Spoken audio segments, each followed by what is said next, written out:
Y ya estamos con nuestro invitado, le damos la bienvenida a Quiero que me expliquen a Fernando Iglesias, que, ¿cómo anda Fernando? ¿Bien? ¿Qué tal? ¿Todo bien? Ex diputado del ARI, ahora nos va a contar en qué anda fabricando un nuevo partido, ahora nos va a contar.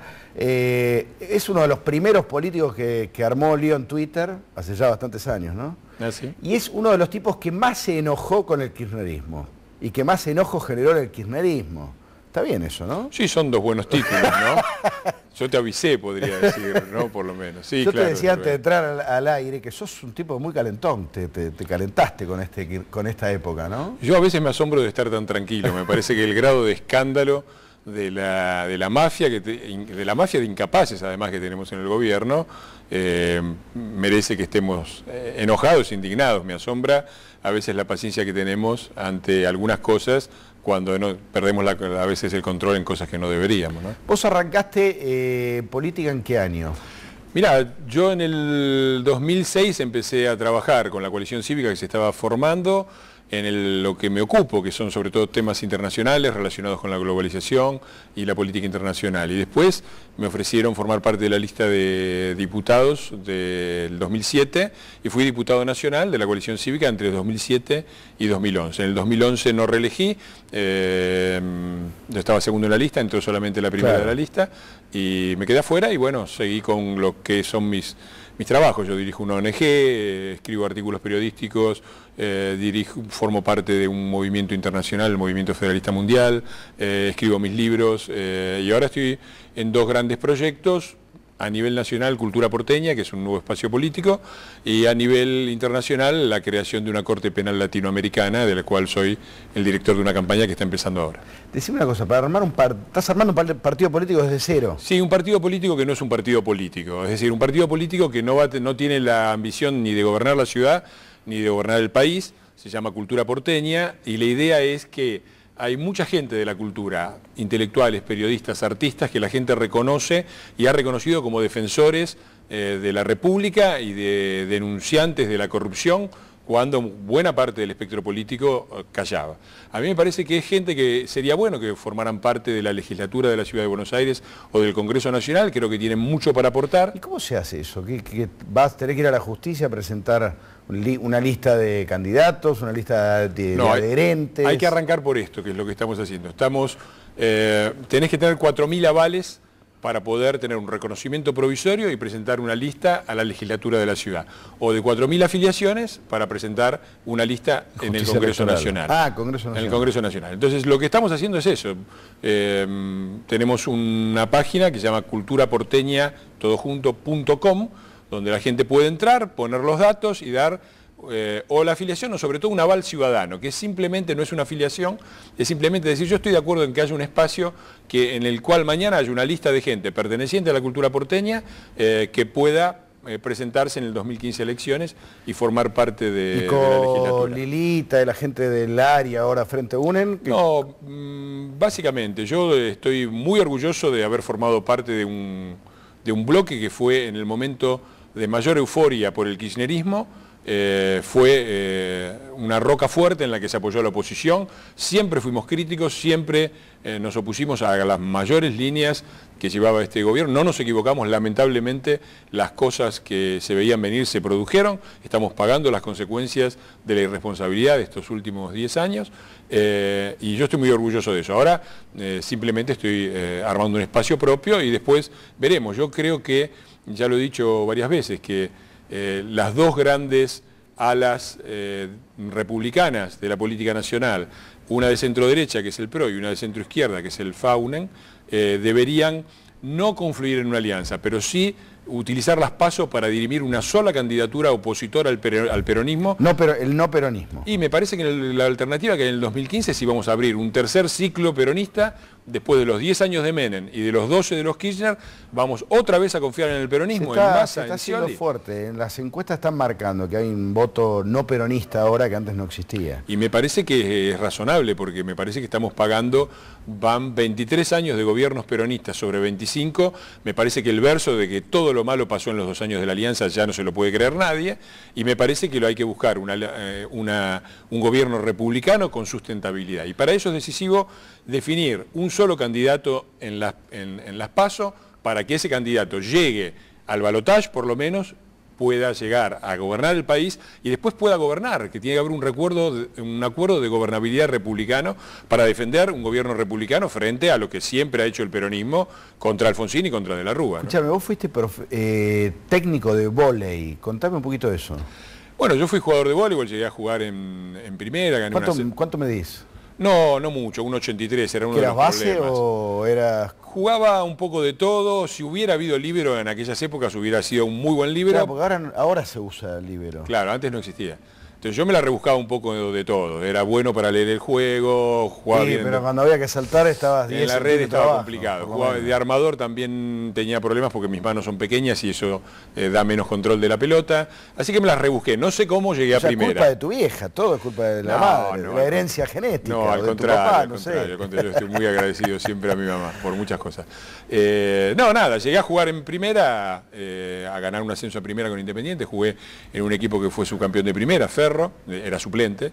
Y después me fui, trabajé acá, gané varios campeonatos argentinos, me ofrecieron irme a Italia, que era el campeonato más importante del mundo, me fui, trabajé allá en Serie A1, en Serie A2, en B, y bueno, tengo una experiencia en eso, en el campo del deporte, que fue por mucho tiempo. Déjame preguntarte, porque yo sé que además sos especializado en entrenamiento de alta competencia. Sí. ¿Qué opinión tenés de la selección y de todo esto que se vio ahora con Mascherano y compañía? Es muy complejo de dar una opinión equilibrada. Yo creo que Argentina tiene... el resultado es excelente, no se puede no valorar. Al mismo tiempo, creo que Argentina tiene el mejor jugador del mundo y 4 atacantes, incluyo a Tevez, con un potencial de ataque extraordinario. Y me parece que Argentina hizo un papel razonable, porque le ganó a todos los equipos que eran claramente inferiores, empató con uno que era más o menos como la Argentina, que es Holanda. Y perdió con Alemania. Ahí hay una gran polémica para hacer. Yo creo que en el potencial individual de Argentina, Argentina tenía más potencial que Alemania. Es decir, si vos ponés, por ejemplo... Pero también es cierto, eso en los buenos jugadores, pero los que son más troncos jugaron a lo mejor que podían jugar, también eso es cierto, ¿no? Yo creo que sí. Sabela fue... De alguna manera logró estructurar finalmente el equipo que él quería, que era un equipo más defensivo que el que querían algunos jugadores. Creo que hay hubo una interna muy fuerte durante todo el campeonato, sí. Que se notó un poco en el rendimiento de algunos jugadores, por algo no descollaron jugadores que tenían un potencial mayor. Pero creo que Sabela en lo que fracasó es en esto, que es Argentina fue un equipo siempre desequilibrado. Si atacaba, no tenía una buena defensa, y si defendía, no tenía un buen ataque. De hecho, en los últimos 2 partidos no pudimos hacer ningún gol. ¿Vos crees en las metáforas deportivas? ¿Viste? Esta cosa de, bueno, ahora el efecto Sabela, hay que buscar otra forma de conducción. Mirá, yo creo que uno de los pocos saldos positivos, o el único saldo positivo que deja la década ganada, sería si el modelo de deportista deja de ser Maradona y es Mascherano. Claro. Eso ya sería una gran cosa para un país como este. Ahora, yo desde ese punto de vista le estoy muy agradecido a los jugadores, incluyo a Sabela, porque no pegaron patadas, no usaron bidones para drogar a los adversarios, no hicieron goles con la mano. Y sobre todo no se lamentaron. Acá el único que se lamentó, hubo una situación dudosa que fue el penal, el de Higuaín. El de Higuaín, para mí no fue penal. Sí, es discutible. Es discutible, pero yo no he escuchado lamentarse a nadie excepto a la Presidenta de la Nación, que en su pequeña locución que vos mostraste... Cuando lo manda a Higuaín a hacerse una resonancia. Retomó todas las partes horribles. Primero, porque el victimismo... Eso te iba a decir, tenemos la tendencia al victimismo y a la malvinización de todo. Exactamente. ¿Eso es el kirchnerismo o es el argentino? Bueno, hay una rima, ¿no? No por nada tenemos un gobierno como el que tenemos, no por nada sacaron el 54%, no por nada quienes denunciábamos a este gobierno fuimos tan maltratados, cosa que vuelve a decir la Presidenta. La Presidenta cuando dice, nadie creía en este equipo, al contrario, yo creo que la gente tenía muchísima ilusión. Sí. Lo que había era críticas. Pero como la Presidenta... había precaución incluso. La Presidenta identifica, creer en el equipo, creer en el gobierno, creer en el país, es no criticarlo. Esa es su concepción autoritaria. Sí, es el fanatismo. El fanatismo, el delirio de unanimidad, como dice Sebrelli. Ahora, yo creo que ese es uno de los problemas de Argentina. Hay una relación en esto de no permitir la crítica, creer que el que critica quiere que al país le vaya mal, o al gobierno le vaya mal, con que la Argentina después anula esta crítica y después no tiene corrección, después se pega contra la pared. Los demás países también cometen errores, pero como no anulan la crítica, después los gobiernos van acomodando. Acá nosotros arrancamos con $1 vale $1. Y no paramos hasta que nos pegamos contra la pared que nos dicen, no, mirá, no vale $1. Arrancamos con que el kirchnerismo es fantástico y hasta que no lleguemos al default que se viene ahora, no vamos a parar. Entonces, esta concepción totalitaria, unanimista, de que no se puede criticar, está directamente relacionada. Estas euforias mundialistas, malvinistas, del 78 cuando ganamos el Mundial, están directamente relacionadas con las grandes crisis, porque nos empezamos a transformar como sociedad en una barra quilombera que no deja de alentar, en vez de tener una capacidad crítica. Déjame hacerte una pregunta, porque yo siempre te miré a vos con tus reacciones ante el kirchnerismo, que les contestabas por mail, que te peleabas en la tele y demás. A mí me pasó una cosa muy similar, o sea que los medios de comunicación fuimos también víctimas de toda esta locura. Los periodistas, los medios, que cada uno se arregle, los periodistas, y en mi caso mi primera reacción fue el enojo, la bronca, y de golpe me empecé como a reír un poco, como que cambié de estrategia básicamente porque ya me parecieron bastante absurdas, las 678 dejó de enojarme, me pareció bizarro y me empezó a causar gracia. ¿Vos en algún momento te pasó algo así o cómo fueron virando tus emociones a medida que pasaba el kirchnerismo? Bueno, al principio fue muy duro, es decir, fue muy duro sentirse decir, tratar de alertar a una sociedad que parecía desprevenida, por lo menos el 54% que hasta hace muy poco votó a Cristina, y sentirse decir lo mismo que dice la presidenta, no quieren al gobierno, no quieren al país.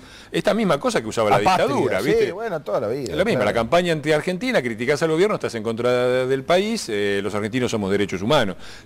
Yo en esto veo una similitud muy grande entre el partido populista, el peronismo, y el partido militar, que siempre se presentan como conflictivos o como si estuvieran en conflicto y tienen una base de razonamiento. Si yo no, desde luego, lo que hizo el partido militar con el genocidio. El peronismo del 55, del 50. Todo el peronismo tiene una. No, yo creo que todo el peronismo tiene una concepción muy autoritaria, muy unanimista. La patria son ellos, criticarlos a ellos es criticar a la patria, y la palabra que resume esto es gorila. Gorila quiere decir a la vez el que critica al peronismo y el que está en contra del pueblo y en contra del país. Y esa es la forma en que ellos razonan. Y me parece que nosotros, los argentinos, hemos dado un gran paso adelante cuando recuperamos la democracia, sacándonos por métodos democráticos de encima al partido militar, y tenemos el desafío para adelante de recuperar también la república, sacándonos de encima al gran partido populista, y es no solo votar, sino votar bien. Y creo que en el 2015 esta es la verdadera polaridad política. Si vamos a ir a una república con todos sus defectos, con todos los defectos de muchos dirigentes, pero a una república, o vamos a apostar para abrir un tercer ciclo peronista. ¿Cómo quedaron los partidos después de este tiempo? Te hablo ya después de este tiempo, en realidad nos queda un año y pico de kirchnerismo, pero bueno, da la sensación de que ya hay un cambio de época, o que estamos en el momento de la transición de un cambio de época. Así como los periodistas quedamos destruidos después de esta época, ¿cómo quedaron los políticos, los dirigentes? ¿Qué sé yo? ¿Se juntan en una peña, se agarran a piñas o pueden hablar? No, yo creo que los partidos, las instituciones han quedado muy dañadas. Ha quedado dañado la justicia, el Congreso, todo ha quedado, las instituciones como la AFA o como la CGT también han quedado dañadas y cooptadas por mafias. Los partidos políticos también han sido dañados por todo este bendito proyecto unanimista. Pero yo veo con cierta esperanza, yo creo que empiezan a perfilarse, yo creo que las dos grandes fuerzas políticas progresistas son el liberalismo y la socialdemocracia.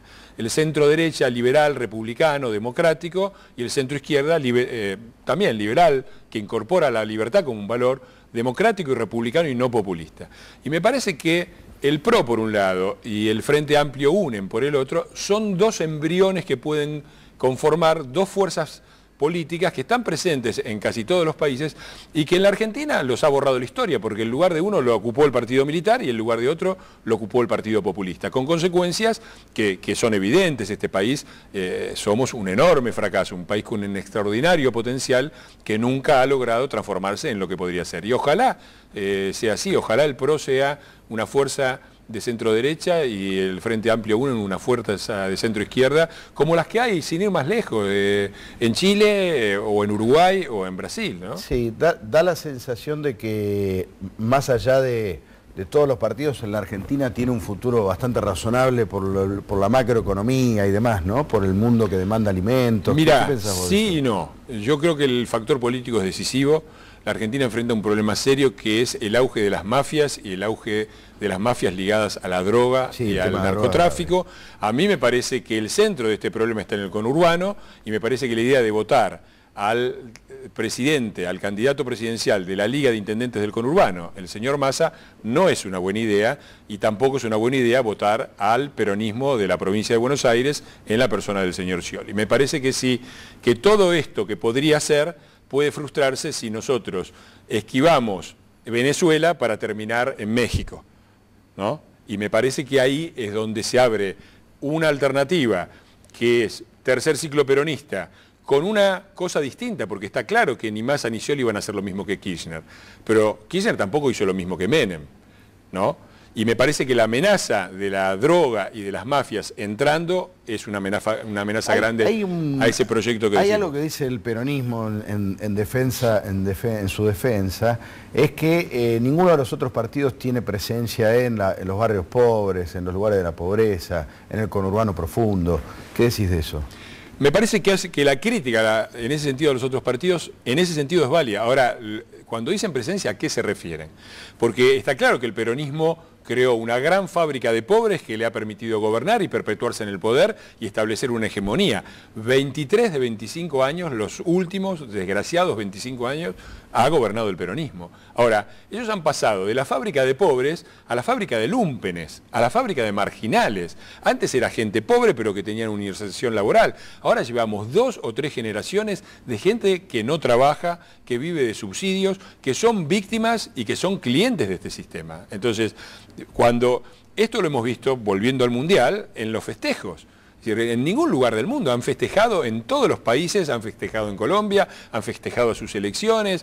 Lo que ha pasado acá, el festejo en el cual el gobierno no puede garantizarle a la selección la seguridad mientras se prende fuego el obelisco, esa es la fábrica de lúmpenes que cada vez es más grande, que cada vez es más difícil de solucionar. Entonces el peronismo, cuando dicen esto que los demás partidos no están, la verdad que se tendrían que fijar para qué están ellos, porque están ahí no para ayudar a esta gente, están para usarlos clientelísticamente, para degradarlos y para reducirlos a la servidumbre política y social. Fernando, por último, ¿qué imaginás del año que viene? Del año que se termina ahora, ¿no? De esta etapa final.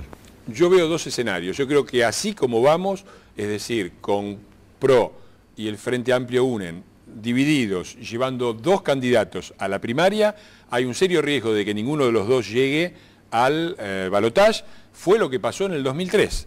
¿Vos te acordás?